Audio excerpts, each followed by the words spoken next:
Good evening. आप देख रहे हैं प्रोग्राम व्यूज मेकर्स और मैं हूं सलमा कौसर। वज़ीर-ए-आज़म इमरान खान ने आने वाली नस्लों के लिए एक बार फिर बेहतर पाकिस्तान का अज़्म दोहरा दिया है। इस बारे में बातें तो माजी में भी हुई, मगर असल बात तो यह है कि नए पाकिस्तान के लिए मौजूदा निज़ाम में बहुत सी तब्दीलियों की ज़रूरत है। बुनियादी इक़दाम क्या उठाए जा सकते हैं, ये जानेंगे अपने तज्ज़ियाकारों से। दूसरा मामला है PDM में पाकिस्तान पीपल्स पार्टी की वापसी का। इस मामले पर नून लीग तकसीम हो चुकी है। एक ग्रुप पीपल्स पार्टी की वापसी का हामी है और दूसरा मुखालिफ। सवाल ये है कि नून लीग आखिर चाहती क्या है। और आखिरी सेगमेंट में हम बात करेंगे मुल्क में पानी के कम होते ज़खायर की। हमारे पैनल में आज मौजूद हैं lieutenant general retired Amjad Sheikh साहब, नासिर बेग चुगताई साहब हमें ज्वाइन कर रहे हैं, मुज़म्मिल सोहरवर्दी साहब हमारे साथ मौजूद है, नसीम सिद्दीकी साहब और अनीका निसार भी हमारे साथ इस्लामाबाद स्टूडियोज़ में मौजूद हैं। तमाम मौजूद मेहमानों के वक्त का बहुत शुक्रिया। पहले सेगमेंट की जानिब बढ़ते हैं। वज़ीर-ए-आज़म इमरान खान ने कहा है कि आने वाली नस्लों के लिए एक बेहतर पाकिस्तान छोड़ना चाहते हैं। हरीपुर में तकरीब से खिताब करते हुए वज़ीर-ए-आज़म ने कहा कि हम ये सब कुछ दुनिया को दिखाने के लिए नहीं कर रहे। इससे काबिल भी वज़ीर-ए-आज़म कह चुके हैं कि हम मुल्क में ऐसी इस्लाहात करना चाहते हैं जिनसे अगली नस्ल को भी फ़ायदा हो। इसके लिए कौन से बुनियादी इक़दाम करने की ज़रूरत है, यही हमारा आज का सवाल है। नासिर बेग चुगताई साहब। जी बिल्कुल, ये जब से हम बड़े हुए स्कूल से आए तब से सुनते आ रहे हैं कि नई नस्ल को एक अच्छा मुस्तकबिल देने की ज़रूरत है और नई नस्ल को वो सब कुछ देने की ज़रूरत है जो हमें नहीं मिला। अब हम भी यही बात कर, जनरल साहब भी ये बात करते रहे, अब हम भी ये बात कर रहे हैं कि नई नस्ल को वो सब कुछ देने की ज़रूरत है जो हमें नहीं मिला। मुझे खौफ है कि अगर यही रहा मसला तो हमारे आने वाली नस्ल जो है वो भी यही कहेगी कि आने वाली नस्ल को वो सब कुछ देने की ज़रूरत है जो हमें नहीं मिला। सबसे इम्पॉर्टेंट बात यह है कि हमारा निज़ाम जो है वो निज़ाम सक्का है। असल में हम एक निज़ाम लाते हैं, फिर वो निज़ाम चलाने वाला चला जाता है वापस, तो दूसरा निज़ाम आ जाता है। हमारे यहाँ कंसिस्टेंसी है ही नहीं। अगर हम शुरू से अपने आप जो कंसिस्टेंसी थी, हम क्यों तारीफ़ करते हैं इंडिया की डेमोक्रेसी की कि वो सस्टेनेबल है, वो सस्टेन कर गई क्योंकि वहाँ पर कंसिस्टेंसी थी एक निज़ाम के अंदर। तालीमी निज़ाम जैसा भी है, वहाँ गुरबत वहाँ भी बहुत है, लेकिन गुरबत कम कर रहे हैं वो, हमारे यहाँ गुरबत कम नहीं हो रही। सबसे पहले हमें अपना जो तालीमी निज़ाम है, सैरुखी तालीमी निज़ाम, उसको ख़त्म करना होगा। हमें समाजी निज़ाम को बदलना होगा, अपने हमारे जो इंतखाबी निज़ाम है उसको बदलना होगा। हमें दूर रस फैसले करने होंगे। हमें ये फ़ैसला नहीं करना होगा कि हमारा आज वज़ीर ख़जाना एक है, 2 हफ्ते बाद दूसरा होगा, तीसरा होगा, चौथा होगा। मैं आपको एक मिसाल देता हूँ, अगरचे बाहर के दूसरे मुल्क की है कि मैं नरसिम्हा राव साहब से मेरी मुलाकात हुई। नरसिम्हा राव उस ज़माने में माशी इस्लाहात तैयार कर रहे थे और वो नाफिज करने वाले थे। तो मैंने उनसे कहा कि जी आपकी हुकूमत तो जा रही है, आपकी हुकूमत चली जाएगी और वो इस्लाहात आपकी बड़ा गर्क हो जाएगा इनका। तो उनका जवाब बहुत सीधा सा था कि ये 20 साल की इस्लाहात हैं, 20 साल तक कोई इन्हें टच नहीं करेगा। हमारा प्राइम मिनिस्टर होगा वो चलाएगा, दूसरा प्राइम मिनिस्टर होगा वो चलाएगा। चुनांचे डिलीशन पॉलिसी जो उन्होंने अख्तियार की थी वो 25 साल कंटिन्यू किया उन्होंने, और उसके बाद पहली बार उन्होंने गाड़ी इंपोर्ट की अपने यहाँ। और वो गाड़ी इसलिए इंपोर्ट की कि उस 10,000 गाड़ियों के साथ उन्होंने प्लांट मांगा कि प्लांट हमारे यहाँ लगाओ और हमारे मज़ीद 1 लाख गाड़ियाँ पैदा करो। ये एक विज़न होता है, एक हम तो हर चीज़ बाहर से मंगा रहे हैं, उनके लिए हम डिलीशन पॉलिसी का भी वो नहीं कर रहा है। गुड गवर्नेंस दरअसल कलीद है हर चीज़ की। मैं तकरीर कर रहा हूँ, मुझे खुद भरोसा नहीं है मैं क्या कर रहा हूँ इसके ऊपर। गुड गवर्नेंस एक कलीद है, एक की है, एक चाबी है ताला खोलने की। अगर ये शुरू हो जाए हमारे पास, अगर इसका इख्तियार हो जाए हुकूमत को भी और आवाम को भी, तो बहुत कुछ हल हो सकता है। आने वाली नस्लों के लिए छोड़ना बहुत ज़रूरी है। आज मैं कह रहा हूँ, मुमकिन है 50 साल बाद कोई और कह रहा हो अगर हमने कुछ नहीं किया तो। ठीक है, जनरल साहब आप क्या कहेंगे? बिस्मिल्लाहिर्रहमानिर्रहीम। देखिए, ये जो बयान अभी था ये तो गालिबन उन्होंने क्लाइमेट चेंज का कोई प्रोग्राम वगैरह था जिसमें उन्होंने बात की, लेकिन ये एक एलिमेंट है कि आप क्लाइमेट चेंज के लिए अगर तैयारी करते हैं तो अपने मुल्क के लिए एक अच्छा माहौल बना के जाते हैं, लेकिन वो नस्लें उससे दुरुस्त नहीं होती। नस्लें जो हैं उनको दुरुस्त करने के लिए चंद एक और इश्यूज हैं। जैसे आप देखिए कि आपने ह्यूमन रिसोर्स डेवलप करना है, अब ह्यूमन रिसोर्स डेवलप करना जो है वो मॉडर्न एज की जितनी भी चैलेंजेस हैं नए, उनके मुताबिक, ताकि वो दुनिया में फिट इन हो सके आपके लोग। तो ह्यूमन रिसोर्स डेवलपमेंट का यहाँ पे कोई भी मरबूत प्रोग्राम मेरी नजर में कम से कम नहीं गुजरा, या आगे कोई मैंने सुना हो कि हुकूमत लॉन्च कर रही है, जिससे कि नौजवान नस्ल जो है उसको ग्रूम किया जा सके ताकि वो आपके आइंदा के चैलेंजेस को संभाल सके। दूसरी चीज ये है कि इकोनॉमी से रिलेटेड हमेशा इंसान जो है वो अपने रोजगार के लिए मारे मारे फिरते हैं, तो नेचुरली आपने जॉब अपॉर्चुनिटीज क्रिएट करनी है, उसके लिए भी आपके पास एक लंबा प्रोग्राम होना चाहिए कि जिस तरह लोग क्वालिफाई करके बाहर निकलते हैं, तालीम बढ़ती है, तो उनको कहीं ना कहीं खपत उनकी होनी चाहिए ताकि उनको रोजगार मिले और वो मुतमईन जिंदगी गुजारे यहाँ पे। तो उसकी भी कोई प्लान नहीं है। फिर ये सारी जो ह्यूमन रिसोर्स डेवलपमेंट वगैरह होती है, ये जिस माहौल में डेवलप की जाएगी उसमें बेहतरीन एजुकेशन चाहिए और हेल्थ फैसिलिटीज चाहिए, क्योंकि ये ऐसे दो एस्पेक्ट हैं कि ये आपको सेहतमंद नौजवान देंगे। अगर आप ये नहीं करेंगे तो जो आपको नौजवान मिलेंगे उनमें कोई ना कोई मसाइल होंगे, एजुकेशन कमजोर होगी या सेहत अच्छी नहीं होगी। तो दूसरे लफ्जों में ये आपका सेंसस जब आप कराते हैं, आबादी और उसकी वर्किंग करते हैं कि किस तरह आगे बढ़ेगी, आपको उसके साथ साथ बाकी तमाम चीजें तय करनी पड़ती हैं, रोजगार के लिए भी, तालीम के लिए भी, सेहत के लिए भी, और टेक्नोलॉजी जो कि उन लोगों तक दी जा सके ताकि वो नई नस्ल के तकाजे पूरे कर सके। तो मैं समझता हूं कि सिर्फ माहौलियात को दुरुस्त कर देने से आप ये नहीं कह सकते कि आप नई नस्ल को एक अच्छा पाकिस्तान देके जाना चाहते हैं। नई नस्ल ये ना हो कि आगे आके धक्के खाती रहे, बेरोजगारी का शिकार हो जाए या नए जमाने के चैलेंजेस को फेस न कर सके। वो मेरे ख्याल में आपने कुछ नहीं किया। मैं अगर अपने आप को देखूं तो जो हमारी नस्ल है ये नाकाम नस्ल है, क्योंकि हम लोगों ने इतने अरसे में वो पाकिस्तान को उस हाल तक नहीं पहुंचाया जहां हम फख्र से ये कह सकें कि आज हम जिस पाकिस्तान को छोड़ेंगे वो बड़ा बेहतरीन पाकिस्तान और आइंदा नस्लें महफूज हो गई। नस्लें महफूज नहीं है। तो ये वो चीज है, ये दुख है जिसको होलिस्टिकली देखना चाहिए, बजाय इसके कि आप किसी एक चीज को करके तो उसके ऊपर दावा कर दें कि मैं आइंदा नस्लों के लिए एक बेहतरीन मुल्क छोड़ के जा रहा हूं। वो बेकार कर। ठीक है सोहरवर्दी साहब। देखिए, मैं पहले दिन से इस बात का कायल हूँ कि हमारे वज़ीर आज़म बातें बहुत अच्छी करते हैं। उनकी कही हुई कोई बात, मतलब वो कोई गलत मौक़िफ़ बयान नहीं करते हैं। वो अमल कुछ भी कर रहे हों लेकिन वो गुफ्तगू ठीक करते हैं और उनकी गुफ्तगू जो है वो दुरुस्त सिमत में होती है और वो सही बात करते हैं। अब ये अलग बात है कि उनके गुफ्तगू और उनके अमल में कितना गैप है, वो अपनी जगह एक अलग बात है कि क्या वो जो सोचते हैं वो बोलते हैं और जो सोचते और बोलते हैं क्या उस पर अमल करते हैं, क्या वो उस पर अमल करने की पोजीशन में भी हैं या नहीं हैं। देखिए ना, मेरा वज़ीर आज़म तो बिजली महंगी करने के हक़ में नहीं था कंटेनर पे, लेकिन उन्हें करनी पड़ी। वो डॉलर महंगा करने के हक़ में नहीं था, लेकिन उन्हें आते ही 40-50 रुपये कम करना पड़ा। अब उन्होंने अपना ही महंगा किया हुआ डॉलर वो सस्ता कर रहे हैं, तो वो कह रहे हैं मेरी बड़ी कामयाबी है। तो खुद ही गिराई स्टॉक एक्सचेंज, अब गिरी हुई स्टॉक एक्सचेंज थोड़ी सी बेहतर हो रही है तो कामयाबी उसका मान रहे हैं, उसको कह रहे हैं ये बेहतर पाकिस्तान है। तो मैं समझता हूँ कि अपनी गिराई हुई जीडीपी को दोबारा खड़ा कर रहे हैं तो कह रहे हैं बहुत अच्छा है। तो मेरे वज़ीर आज़म जो हैं वो बहुत अच्छी बातें करते हैं और मैं उनकी बातों का बिल्कुल उनसे मुत्तफ़िक हूँ। जो उन्होंने बातें अपोजिशन में की या वो अब हुकूमत में भी जो बातें करते हैं वो बातें गलत नहीं करते हैं और उन बयान ठीक बात देते हैं और उन्हें अच्छी और दुरुस्त बात करनी आती है। एक्ट क्या करते हैं मैं उस पर बात नहीं कर रहा। वो ठीक कह रहे हैं कि हमें अगली नस्ल को एक अच्छा और बेहतर पाकिस्तान दे के जाना चाहिए। आप बताएं हम इससे कैसे डिसएग्री कर सकते हैं? क्या उनको एक अच्छा और बेहतर पाकिस्तान अगली नस्ल को नहीं दे के जाना चाहिए?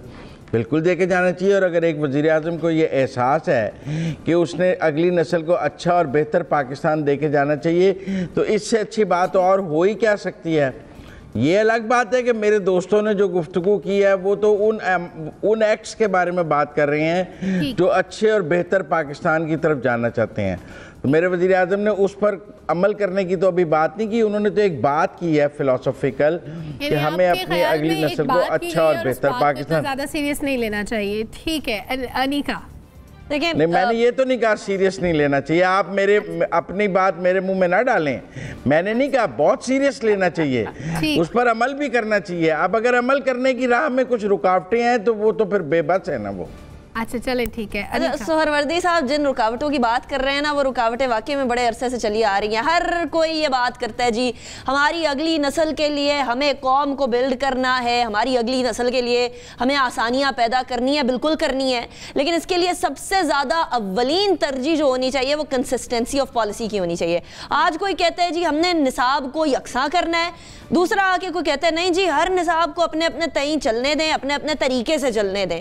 तो ये जो difference of policy and inconsistency in policy है ना, ये पाकिस्तान को ले डूबती है। मेरी नज़र में जो 3 नुक्ते बहुत अहमियत के हामिल हैं जिससे आप पाकिस्तान की अगली नस्ल को बेहतर पाकिस्तान देकर जा सकते हैं, एक है एजुकेशन, दूसरा है एग्रीकल्चर, तीसरा है टेक्निकल नो हाउ। एजुकेशन के अंदर सिर्फ तालीम नहीं आती मेरी नज़र में।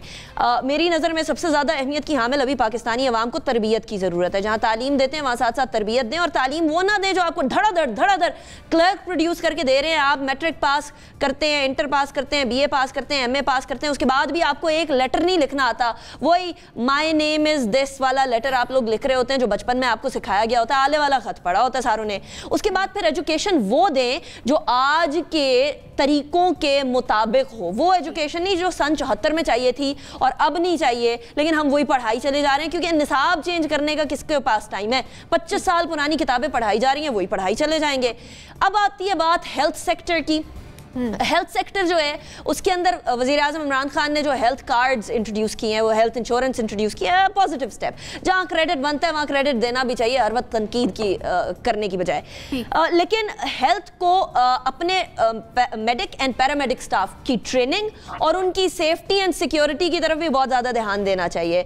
तीसरी साइड आ जाती है एग्रीकल्चर। एग्रीकल्चरल मुल्क होते हुए हम कभी गंदम इम्पोर्ट कर रहे हैं, कभी चीनी के लिए मारे मारे फिर रहे हैं, कभी हम दालें सारी की सारी बाहर से इंपोर्ट कर रहे होते हैं। हमारा एग्रीकल्चर ऐसा एग्रीकल्चर है जो पर एकड़ यील्ड ही बेहतर नहीं दे पा रहा। हमारे हमसाया मुल्क के अंदर पर एकड़ यील्ड देख लीजिए और हमारे यहाँ पर एकड़ यील्ड देख लीजिए, तो फिर आपको खुद ही अंदाजा हो जाएगा। जिस जमाने में मुगलिया जमाने के अंदर हम लोग महल वगैरह बना रहे थे, वहाँ ये UK और बाकी मुमालिक यूनिवर्सिटियाँ बना रहे थे, और ये फौरी तौर पर इसके समरात नहीं होंगे, तो थोड़ा सब्र से काम लेना पड़ेगा पाकिस्तानी अवाम को, इतने बेसब्रे भी नहीं होना पड़ेगा। ये पॉलिसीज जो बनती हैं ये आने वाली डेकेड्स में अपने समरात दिखाती हैं, वक्त लगता है इनको इम्प्लीमेंट होने में। नसीम सिद्दीकी साहब। सलमा देखें, मैं तो इस तरह सोचता हूँ कि हम कहते हैं कि शुक्रिया पाकिस्तान, एक नस्ल थी, जनरल साहब है, NBC है, बेहतरीन लोग हमें मिले, पाकिस्तान से मिले ना, इसी माशरे ने हमें दिए।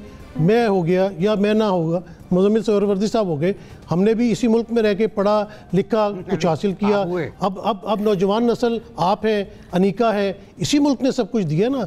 तो देखिए ये सारा सिस्टम जो है ना स्लो एंड स्टेडली चलता रहता है। अयूब खान से 2 डैम दे गए, मंगला डैम, तरबिला डैम, और भी चीज़ें होंगी, मुझे यही याद है। इस वक्त बेहतरीन पाकिस्तान के लिए वो बिजली फराहम कर रहे हैं। जुल्फ़िकार अली भुट्टो ने एटमी प्रोग्राम दिया, उसके अलावा उसने पासपोर्ट जो है वो इतना सस्ता कर दिया कि जो आज आपकी रेमिटेंसेज आ रही हैं वो विजन उसी लीडर का था जब लोग मुल्क से बाहर गए, जॉब्स की, और आज आप देखें पाकिस्तान को फ़ायदा मिल रहा है। नवाज शरीफ दौर में इंफ्रास्ट्रक्चर बना, आप देखें, पहले मुझे याद है, मैं लाहौर का रहने वाला हूँ, वहाँ पे FC कॉलेज के पास नहर का पुल था, वहाँ पे जब हमारी स्कूल की वैन जाती थी तो अगर दूसरी तरफ से वैन आती थी तो वो रुक जाती थी, एक वक्त में एक वैन गुजर सकती थी। अब वहाँ पे ब्रिज भी है, वहाँ पे अंडर पास भी है, तो इंफ्रास्ट्रक्चर भी मिला।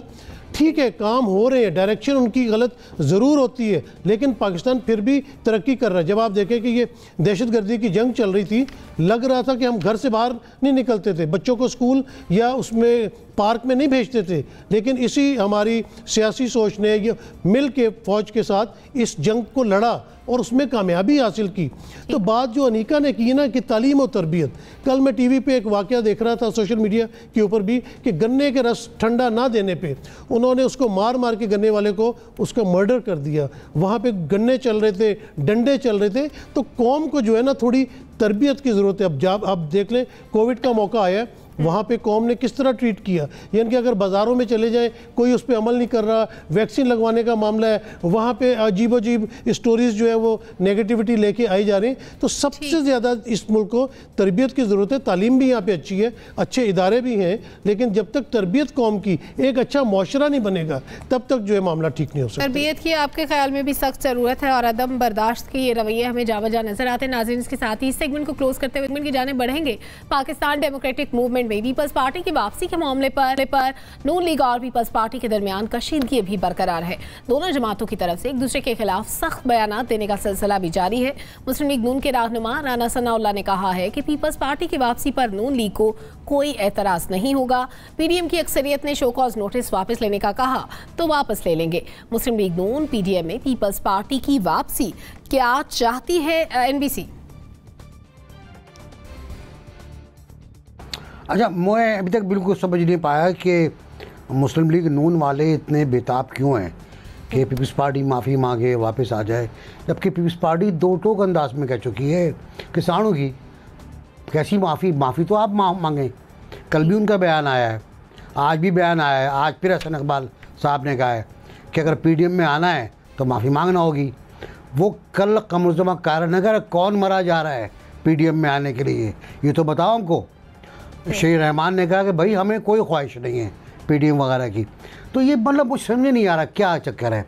मैंने कल भी दरख्वास्त की थी, आज भी मेरा अपना ख्याल ये है कि मुस्लिम लीग नून को पहले अपना घर ठीक करना होगा। जो हालात और वाक़यात और बयानात सामने आए 2 दिनों में वो खासे डिस्टर्बिंग है हमारे लिए। ख़ास तौर से मुस्लिम लीग बड़ी पार्टी है और उस पार्टी में ये कंट्राडिक्शन नहीं होने चाहिए कि एक तरफ शहबाज शरीफ शाइया दे रहे हों। बिल्कुल सही है कि वो अपोजिशन का शाइया है, पार्लिमानी शाइया, लेकिन शहबाज शरीफ प्रेसिडेंट भी है मुस्लिम लीग के, मुस्लिम लीग के सदर भी तो हैं वो उस हैसियत में भी और अपोजिशन पार्टी के लीडर की, अपोजिशन ग्रुप के लीडर की हैसियत से उन्होंने शाइया दिया और वहाँ बात भी हुई, उसकी तरदीद भी नहीं हुई कि आप पीडीएम में आ जाओ, पीडीएम में वापस आ जाओ। उसकी तरदीद शायद खाकन अब्बास ही कर रहे हैं, जबकि शहबाज शरीफ की तरफ से आनी चाहिए थी, मरियम औरंगजेब वो तरदीद करती। तो मैं नहीं समझता कि कोई इतना बड़ा मसला है। अगर वो पीपल्स पार्टी वापस नहीं आ रही है तो छोड़ देना यार। ENP वापस नहीं आ रही, छोड़ दे। अमल वली ने फिर कह दिया कि हमारी बेइज्जती हुई है, हमारे साथ ज़्यादती हुई है, माफ़ी मांगे शाहिद खाकन अब्बासी। पीपल्स पार्टी ने भी कल कह दिया कि पहले आप माफ़ी मांगें। शाहिद खाकन अब्बासी ने कहा किसने फाड़ा था ख़त, बिलावल ने कहा मैंने फाड़ा था, नवाट। तो ये बचपना हो रहा है बहुत बुरी तरह। ये ग्रूम पॉलिटिकल पार्टीज़ हैं, ये पॉलिटिकल पार्टीज़ वो हैं जो भी कल कह लें, जनरल जिलानी का कह लें, अयूब खान का कह लें लगाया हुआ पौधा, कुछ भी कह लें आप, लेकिन ये बड़ी पॉलिटिकल पार्टीज़ हैं। इन्होंने पाकिस्तान पे हुकूमत की है, इन्होंने बड़े बड़े प्रोग्राम, अभी जो नसीम बता रहे थे बिल्कुल आई एग्री कि सब कुछ किया है, कारनामे अंजाम दिए हैं। इनको अब इमेच्योरिटी से बाहर निकलना चाहिए। अब बिल्कुल ठीक है, नई नस्ल को मुंतकली हो रही है ताकत की, इक़्तिदार की, लेकिन इसका मतलब ये नहीं है कि वो अपने मंशूर को भूल जाएं, अपने वादों को भूल जाएं। एक वादा किया था मरियम बीबी ने कि बिलावल हम एक दूसरे के ख़िलाफ़ लड़ेंगे, हम एक दूसरे के ख़िलाफ़ होंगे, लेकिन हम ज़बान वो इस्तेमाल नहीं करेंगे जो पहले करते रहे। वो वादा खिलाफ़ी हो रही है, ठीक है, और वो ज़बान इस्तेमाल करना हो गई, शुरू हो गई है जो पहले होने वाली थी। तो मुझे डर लग रहा है कि कल फिर कोई ये ना कहे कि हम घसीटेंगे, हम सड़कों पर घसीटेंगे। मुझे याद आ गया दोबारा जुमला वो, या पीपल्स पार्टी की तरफ से कोई और इल्ज़ाम लगा दे। ना करें इस तरह, सियासत को रहने दें। तो जो हम पिछला सवाल था ना, उसमें यही सच का जवाब आएगा। रवादारी रखें सियासत में, पॉलिटिक्स को पॉलिटिक्स रहने दें, उसी की तरह खेलें, पार्लियामेंट में भी खेलें, चाहे तो बाहर भी खेलें। मैं बार बार कहता रहा पीपल्स पार्टी इस्तीफ़ा नहीं देगी, उन्होंने नहीं दिया, और मैं बार बार कहता रहा मुस्लिम लीग इस्तीफ़ों के लिए तैयार नहीं है, वो तैयार नहीं थी, इस्तीफ़े भी नहीं दिए और अब इनकी वापसी की भी कोई उम्मीद नज़र नहीं आ रही। नसीम सिद्दीकी साहब। बिल्कुल एनबीसी ने सही कहा कि ये 90 वाली जो सियासत ख़त्म हो गई थी जिसमें एक दूसरे के दस्तों गिरबा होते थे, और उसके बाद जब ये मुशर्रफ दौर में एग्जाइल में थे और वहाँ चार्टर ऑफ डेमोक्रेसी में भी यही तय हुआ था कि हम सियासी हरीफ ज़रूर रहेंगे, लेकिन जहाँ पे जमहूरियत की बात होगी, जमहूरियत के हुस्न की बात होगी, जहाँ पार्लियामेंट की बात होगी, जहाँ पे आइन की बालादस्ती की बात होगी, वहाँ हम सब एक मिल के चलेंगे। और शुरू में आप देखें कि जब PDM मिला है, PDM बना था सॉरी, तो उस वक्त ये बड़े अच्छे तरीके से पीपल्स पार्टी नून लीग के बड़े अच्छे ताल्लुकात थे। बिलावल जरदारी जो है वो जाती उम्रा में गए हैं, मरियम नवाज शरीफ जो है वो घड़ी खुदा बख्श गई है, तो एक बड़ा अच्छा साइन आ रहा था, बड़ा एक पॉजिटिव साइन आ रहा था। और उसके बाद आपने देखा कि जो ही सेनेट के इलेक्शन होते हैं और सेनेट में कायदे हस्ब इख्तलाफ के तौर पर यूसुफ रज़ा गिलानी सामने आते हैं, और उसके बाद जो कराची के इलेक्शन में होते हैं वो फिर दोबारा 90 की सियासत में खींच के ले जाते हैं पीपल्स पार्टी और मुस्लिम लीग नून को, जो कि एक बहुत ही बुरी बात है। जिस तरह NBC कहते हैं कि वो पेट फाड़ेंगे, घसीटेंगे, पैसे ला के देंगे, फिर बिलावल भुट्टो कहते थे कि नवाज शरीफ जो है वो ज़िया-उल हक का बेटा है, ये लग रहा है कि बातें फिर उसी तरफ आ रही हैं। तो इनको मैच्योरिटी शो करनी चाहिए अगर उन्होंने अपना तहरीक इंसाफ के ख़िलाफ़ लड़ना है, क्योंकि ये कोई जो है वो अपना मिलिट्री गवर्नमेंट नहीं है।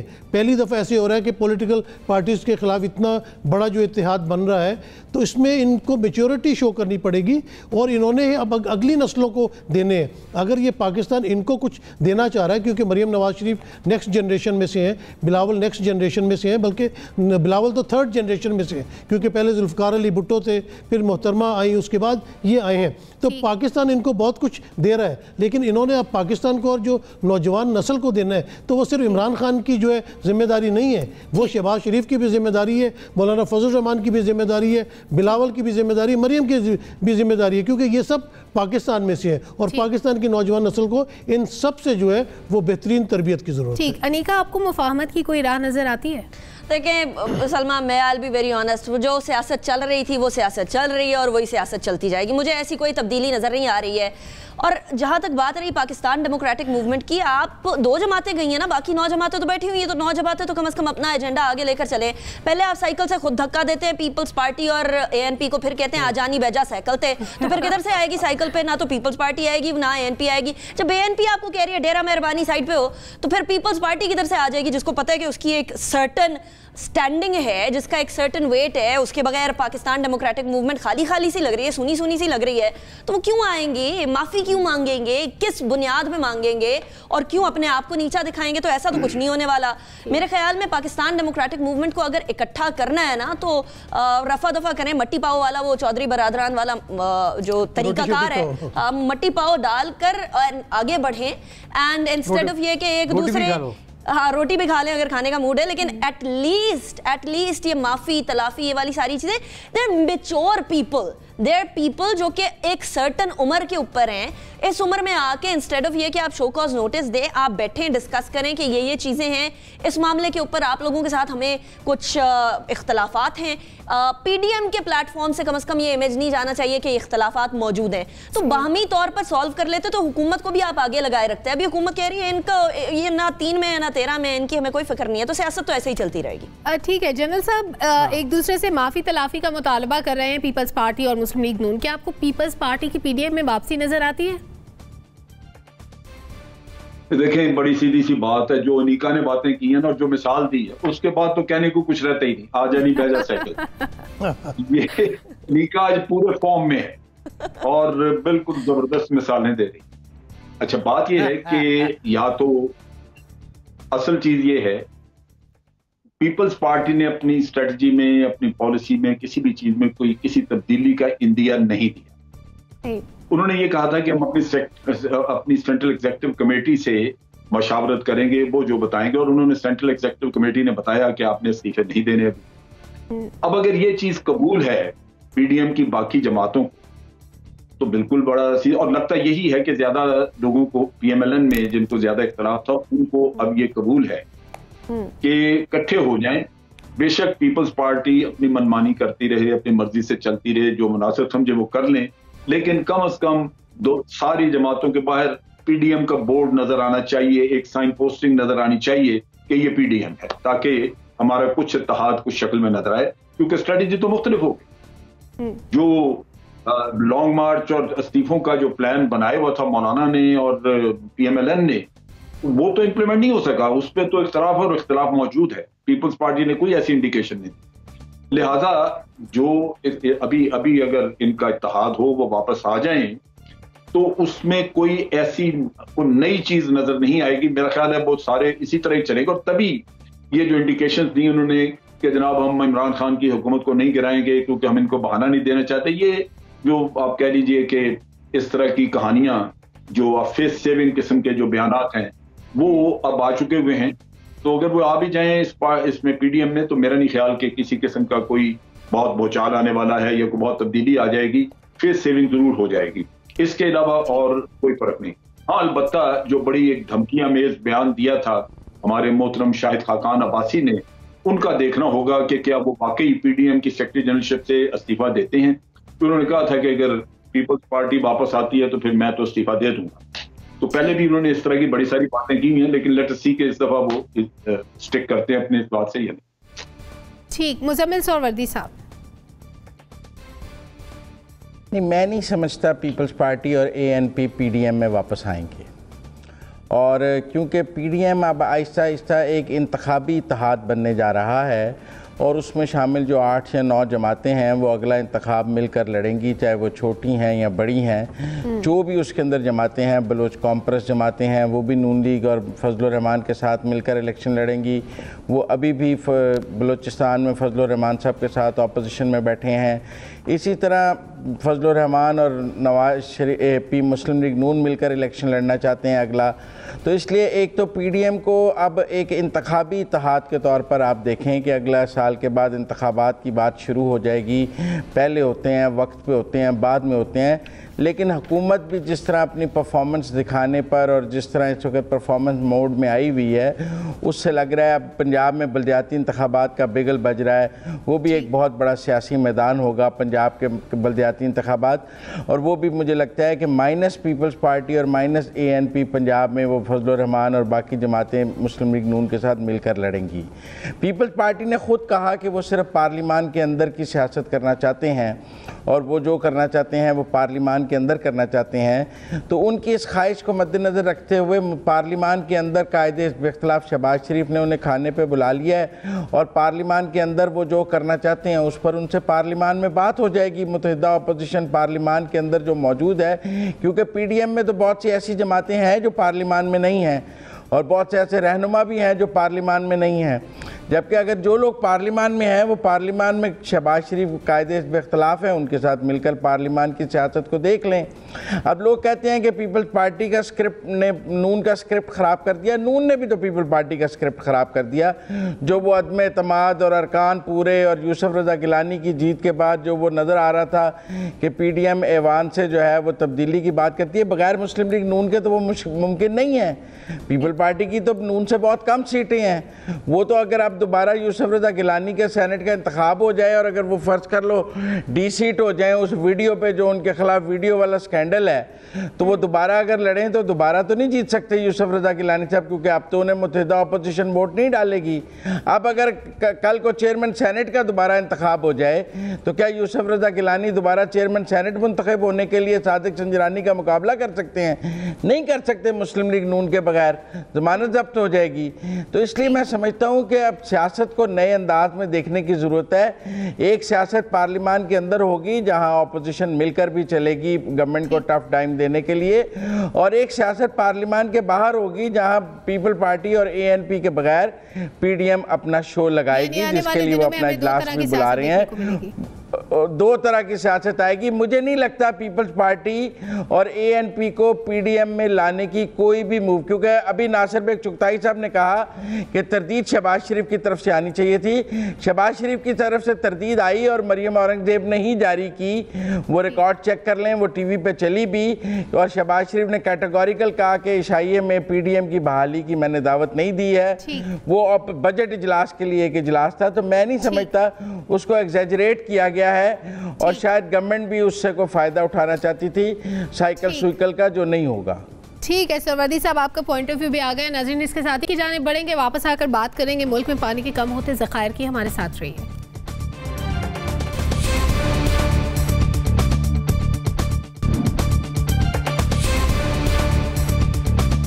Welcome back. मुल्की दरियाओं में पानी की कमी मजीद बढ़ गई है। इरसा के मुताबिक दरियाओं में पानी कल के मुकाबले में मजीद 18,800 क्यूसेक कम हो गया है और हो सकता है कि तरबेला डैम अगले 24 से 48 घंटे में अपने डेड लेवल पर पहुंच जाए। इरसा के मुताबिक इस सूरत हाल की वजह से सूबों के पानी में 17% से ज्यादा कमी आ सकती है। क्या इस सूरत हाल की वजह से वफाक और सिंध में जारी तनाज़ा शिद्दत इख्तियार कर सकता है, ये जान लेते हैं। हमारे एनालिस्ट हमारे साथ मौजूद हैं। जनरल साहब, देखिए, जो हकीकत है उसी की रोशनी में सिंध को भी और फेडरल गवर्नमेंट को भी आगे बढ़ना चाहिए।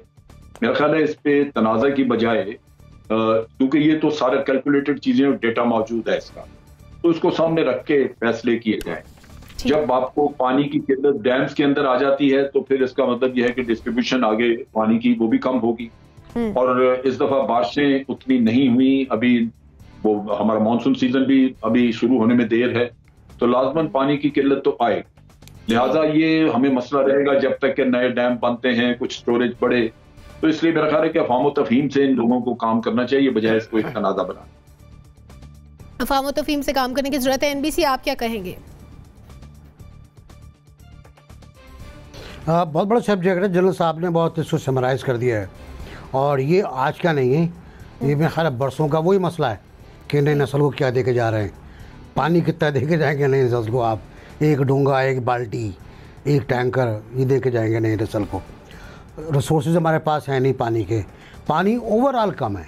सिंध को बड़ी शिकायतें होती हैं क्योंकि सिंध नीचे है, दरिया सिंध के नीचे है सिंध, तो वहाँ तक पहुँचते जा रहे टेल पे पानी जब पहुँचता है तो कम हो ही जाता है। और फिर चोरी भी होता है। चोरी पानी होना एक आम रिवायत है, आम रस्म है, वो सिंध में हो या पंजाब में हो या कहीं और हो। नहरें चोरी जाती हैं, मोगे बनाए जाते हैं, जो काश्तकारी से वाक़ई में उन्हें पता है कि पानी चोरी किस तरह होता है। तो एक बड़ा इम्पैक्ट ये है। दूसरा ये कि सिंध की असम्बली में बड़े ख़तरनाक डिबेट हुई 2-3 रोज़ पहले और बाकी मारपीट तक नौबत पहुँची। वजह क्या थी कि PTI वाले सिंध के मौक़िफ़ को तस्लीम नहीं कर रहे थे। जो सिंध असम्बली में बैठे हुए हैं वो ये कह रहे थे कि पानी कहीं और जा रहा है, वो ये साबित करने को तैयार नहीं थे पानी कहाँ जा रहा है। उनको सिर्फ ये ख्याल था पानी कहीं और जा रहा है। खैर वो बात, लेकिन प्राइम मिनिस्टर ने आज बहुत, मैं कहूँगा पहली बार मुझे बड़ा मज़ा आया खबर पढ़ के कि फ़ौरन इजलास तलब किया है सिंध असम्बली की उस डिबेट के बाद। वो इतनी हीटेड डिबेट थी और उसकी इत्तला प्राइम मिनिस्टर को दी गई, गवर्नर साहब ने नहीं दी। ठीक, गवर्नर साहब ने शेख रशीद से ये कहा कि हमारा सेनेटर है, उसका भाई गिरफ्तार है, उसको रिहा करा दो। वो शेख रशीद से उन्होंने ये कहा, टोटल ये कहा उन्होंने शेख रशीद से। तो उसके बाद प्राइम मिनिस्टर इजलास तलब किया और आज मुलाकात होनी थी, होगी सिंध के वजीर आबपाशी की प्राइम मिनिस्टर से। उसमें कोई फार्मूला बनेगा, ब्रीफिंग होगी, तय होगा क्या सूरत हाल है। और मेरी फौरी जो एक प्रपोजल है वो ये है कि जो पानी नापने का आला होता है टेलीमेट्रिक, वो लगा दिया जाए हर जगह पर जहाँ जहाँ से पानी गुजरता है कि कितना पानी गुजरा है, खुद मालूम हो जाएगा पानी कितना कम हुआ है। ठीक है सोहवर्दी साहब, मुख्तसरन। नहीं देखें, अब पंजाब ये जो पानी है ना, इसकी एक अजीब कहानी है इस वक्त। एक तो इरसा का बहुत वीक कंट्रोल है और मैं समझता हूँ कि इरसा अपना किरदार अदा करने में बिल्कुल नाकाम हुआ है। दूसरी बात यह है कि पंजाब में जब पानी ट्रैवल करता है तो इसकी जो लीकेज है, जो पानी ज़ाया होता है, वो 8% है जब तक सिंध पहुँचता है, और सिंध में जो पानी है वो 39% ज़ाया होता है। सिंध ने आज तक अपने पानी का जो ज़िया है उसको कंट्रोल करने के लिए कोई काम नहीं किया है। 39% आज के दौर में पानी का ज़िया किसी भी तरह काबिल कबूल नहीं हो सकता। और फिर पंजाब ने मुतअद्दिद बार सिंध को ऑफ़र किया है कि पंजाब की नहरों पर टेलीमेट्रिक लगा हुआ है, सिंध में भी एग्जिट और उस पर एंट्रेंस पे लगाएं। ना सिंध इंस्पेक्टर्स को आने देता है, ना मुआयना करने देता है, ना कुछ करने देता है, और कहता है कि नहीं बस 91 के अकॉर्ड में जितना पानी तय है वो हमें दिया जाए, नहीं देंगे तो फिर हम असेंबली में डिबेट करेंगे। भाई 91 के अकॉर्ड में जो पानी तय था उतना पानी अवेलेबल नहीं है। अगर 91 के अकॉर्ड के तहत आपको जो मिलना था वो अगर उसमें से 17% पानी कम हो गया है और आप अपना शेयर 17% कम करने के लिए तैयार नहीं है तो उसका बोझ कौन उठाएगा? जो शिकायत सिंध को पंजाब से है वो बलूचिस्तान को सिंध से है, क्योंकि सिंध के आगे बलूचिस्तान टेल पे है। बलूचिस्तान भी कहते हैं कि सिंध हमें पानी नहीं देता। वो अलग बात है कि बलूचिस्तान की असेंबली में वो तकरीरें सिंध के लिए नहीं होती जो सिंध की असेंबली में पंजाब के लिए हो जाती हैं। तो मैं समझता हूँ कि कुछ सिंध को भी अपना ख्याल करना चाहिए, अपने नहरी निज़ाम को, अपना पानी का ज़िया उन्हें ठीक करना चाहिए। बिलावल की प्रेस कॉन्फ्रेंस में पानी की चोरी पर सवाल हुआ है और बिलावल ने अपने इरिगेशन मिनिस्टर को कहा है कि जहाँ चोरी हो रही है आप वहाँ जाएं। सिंध में लोग पानी की चोरी पर बहुत सवाल कर रहे हैं और ख़ुद बिलावल से भी कर रहे हैं। तो इसलिए मैं समझता हूँ कि थोड़ा उन्हें ना अपने गिरबान में झांकने की भी ज़रूरत है। ठीक है अनीका, आपको क्या लगता है, क्या ये बहरान संगीन होने वाला है? कहाँ तक सुनोगे, कहाँ तक सुनाए? मई 21 से लेकर जून 10 तक का पीरियड है जो कि बड़ा मुश्किल है। उसके बाद मॉनसून स्टार्ट हो जाना है। तो पहले तो वो लोग जो कि नलके खुले छोड़ के भूल जाते हैं वो भी जरा एहतियात कर लें, अपना अपना एटलीस्ट पार्ट प्ले करें। असल में हुआ ये है कि कोटरी से नीचे 5000 क्यूसेक जब तक पानी होगा तो उसके बाद टीपी कनाल खुलेगी, टीपी लिंक कनाल। वो यहाँ से पहले पंजाब से खुल गई तो उसके बाद वहाँ मसला हो गया। ये जो अभी मुजम्मिल सोहरवर्दी साहब बात कर रहे हैं 39% पानी जो चोरी होता है ना सिंध के अंदर, सिंध के सियासतदानों ने वो बेवकूफ़ बनाया है सिंध की आवाम को कि अगर तो डैम बन जाएगा और वहां इलेक्ट्रिसिटी प्रोड्यूस होने लग जाएगी तो सिंध का पानी फोका हो जाएगा, यानी पानी के अंदर वो न्यूट्रिशन नहीं रहेगा। ऐसी साइंसें लड़ाइयां ना कि जिसके बाद फिर पता नहीं चलता कि हो क्या रहा है। तो मैं ये सारे सियासतदानों से, पंजाब, सिंध, बलोचिस्तान, फेडरल के डैम बनाएं, डैम फूल ना बनाए पाकिस्तानी अवाम को। फिलहाल हमें पाकिस्तान में, क्योंकि पाकिस्तान जो है आज क्लाइमेट चेंज के हवाले से बात भी हो रही थी, पाकिस्तान 10 टॉप ममालिक में से है जो कि क्लाइमेट चेंज से मुतासिर होंगे। ऐसी सूरत हाल में हम लोगों को फौरी तौर पर अपनी आने वाली नस्लों के लिए पानी बचाने की जरूरत है और पानी बचाने के लिए हमें डैम की जरूरत है। ऐसा नहीं होगा और ऐसा नहीं हो रहा कि जो पानी ऑटोमेटिकली कम हो गया, कोई जिन है वो स्ट्रॉ लगा के सारी हमारी नहरों से पानी गायब कर रहा है। ऐसा कुछ नहीं है। ये क्लाइमेट चेंज है, दिस इज अ प्रोसेस, ये होना है। इसके लिए तैयारी करना अब हमारी जिम्मेदारी है। सियासत करना बंद करें। वो कालाबाग डैम जिसको आप लोगों ने कोल्ड स्टोरेज में डाला हुआ है ना, उसको वापस लेकर आए, उससे पाकिस्तान के बहुत सारे मामला हल हो जाएंगे। इसके अलावा बहुत सारे छोटे छोटे नहरी निजाम के अंदर जो रिवर्स हैं उनके ऊपर डैम्स बनाए। This is very important, this is the need of the hour right now. Gwadar के लोगों से पूछे, उनके पास पानी पीने को नहीं है। नसीम साहब कहिएगा, आपका क्या पॉइंट ऑफ व्यू है? क्या पानी की जो सूरत हाल है इसकी वजह से वफाक और सिंध में जारी तनाज़े में शिद्दत आ सकती है? देखिए, जो गरजते हैं वो बरसते नहीं है। मेरा ख्याल है कि देखिए ये अक्सर देखा गया कि सिंध को वफाक से या पंजाब से बहुत ज़्यादा शिकायत होती हैं। ऐसे लगता है जैसे कोई ये दुश्मन ममालिक हैं आपस में। पाकिस्तान एक है, वफाक सबसे बड़ा बाप की तरह ऊपर है, नीचे बाकी सूबे हैं। तो अफाम और तफहीम के साथ इन्हें तमाम मसले हल करने चाहिए। सिंध में तो जो वडेरे हैं या ज़मींदार हैं वो बहुत ज़्यादा पानी चोरी करते हैं। वहाँ पर पानी चोरी होता है। 13 साल से वहाँ पे पीपल्स पार्टी की हुकूमत है। क्या वो ये मसाइल अभी तक नहीं हल कर सकी? क्या पीपल्स पार्टी को नहीं पता था कि पानी के कितने मसाइल हैं वहाँ पे? इन्होंने कितने डैम्स बना दिए। आने के बाद 30-30 साल हो गए इन लोगों को हुकूमत करते हुए। कोई प्रोजेक्ट अगर इन्होंने 90s में भी शुरू किया होता तो आज वो कंप्लीट हो गया होता। बात वही ना कि विजन नहीं रखते। ये सिर्फ देखते हैं कि 5 साल के अंदर हम क्या मेट्रो बना सकते हैं, क्या कोई ऐसा प्रोजेक्ट बना सकते हैं जिसकी वजह से हमें ज़्यादा वोट मिले, जबकि इन्हें विजनरी होना चाहिए। ऐसे प्रोजेक्ट्स बना के जाएं जिससे आने वाली नस्लों को फ़ायदा पहुँचे। तो इस पर मेरा नहीं ख्याल कि कोई ये तनाज़ा जो है वो शिद्दत इख्तियार करेगा। अगले महीने से अगर तो मानसून शुरू हो जाता है तो पानी का मसला हल होना शुरू हो जाएगा, लेकिन फ्यूचर के लिए इनको फिर भी प्लानिंग करके रखनी चाहिए। ठीक है, इसके साथ ही नाज़रीन एक ब्रेक की जाने बढ़ेंगे। एक और अहम मामले पर शॉर्ट कमेंट तमाम शुरका से चाहेंगे, हमारे साथ रहिए।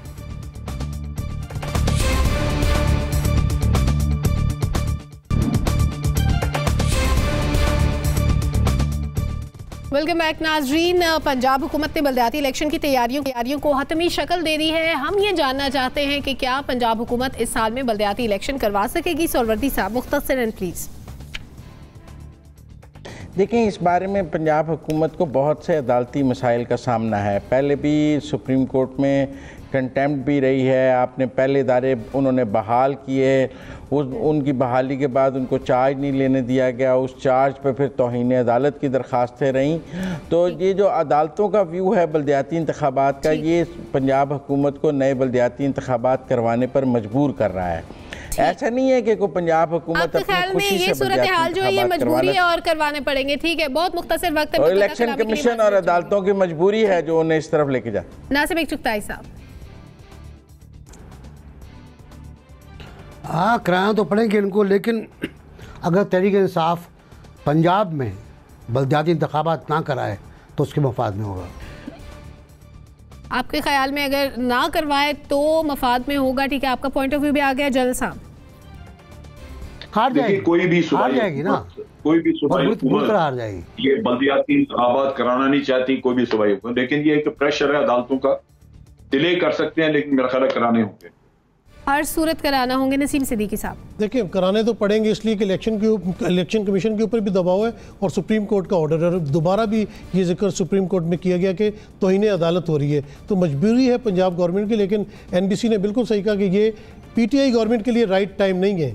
ठीक जी अनीका, देखिए 28 तारीख को यानी कल केस लगा हुआ है और आज पंजाब हुकूमत की तरफ से अनाउंसमेंट ना आए तो फिर कब आए? अपीज भी तो करना है ना अदालत को कि देखें हम कंटेम्प्ट ऑफ कोर्ट नहीं कर रहे, हम तो कोशिश कर रहे हैं, वो कोशिश पूरी नहीं हो सक रही है। यहाँ बल्दियाती निज़ाम के हवाले से मुझे याद है, मैं प्राइम मिनिस्टर ऑफिस के अंदर एक तकरीब थी, वहाँ गई तो वज़ीर आज़म ने खुद बल्दियाती निज़ाम को जदीद करने के हवाले से कुछ तजावीज़ भी पेश की थी, उनका कुछ प्लान भी था। बल्दियाती निज़ाम तो एक ऐसा निज़ाम है जो कि बेसिक डेमोक्रेटिक राइट को एक आम शहरी तक पहुंचाता है। जब तक डेमोक्रेसी ग्रास रूट लेवल तक नहीं है तो डेमोक्रेसी तो नहीं है, वो डेमोक्रेटिक लिबादे के अंदर एक डिक्टेटरशिप हुई। तो वजीर आज़म इमरान खान का खुद का विजन था बल्दियाती निज़ाम को आगे बढ़ाने का, लेकिन जब इख्तदार आ जाता है तो फिर मामला जरा तब्दील हो जाते हैं। तो मुझे लगता है चाहेंगे वो तो नहीं, लेकिन कराना उन्हें जरूर पड़ेगा।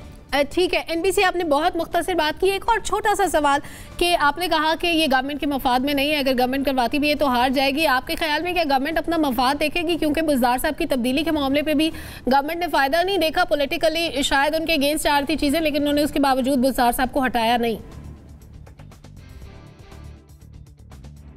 देखिए कंटेम्प्ट ऑफ कोर्ट एक बड़ी ख़तरनाक चीज़ है। यूसुफ रज़ा गिलानी बरतरफ हो चुके हैं प्राइम मिनिस्टर के ओहदे से, तो इसी में सब कुछ पढ़ लें जो मैं कह रहा हूँ आपसे कि बुज़दार साहब अगर डिस्क्वालीफाई हो गए और बहुत बुरी तरह डिस्क्वालीफाई हुए तो क्या होगा? क्योंकि गिलानी साहब की जो सज़ा थी वो राइजिंग टू द कोर्ट थी कि जब तक कोर्ट जो है वो ख़त्म नहीं होती आप बैठे रहेंगे, और वो क्रिमिनल में चली गई और उसके बाद वो डिस्क्वालीफाई हो गए। स्पीकर ने मना भी किया कि हम डिस्क्वालीफाई नहीं करेंगे, लेकिन उन्होंने कहा इलेक्शन कमीशन से कि जी आप करें डिस्क्वालीफाई, ये हमारा फैसला है, तो प्राइम मिनिस्टर भी हो सकते हैं डिस्क्वालीफाई।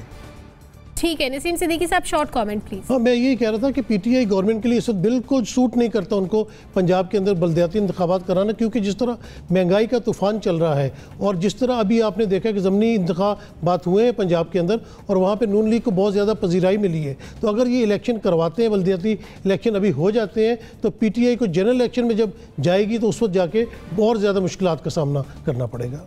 ठीक है नसीम सिद्दीकी साहब, तमाम तजियाकारों की राय नाज़रीन आपने जानी, इसके साथ ही वक्त खत्म हो गया है। व्यूज़ मेकर से इजाज़त दीजिए, अल्लाह हाफ़िज़।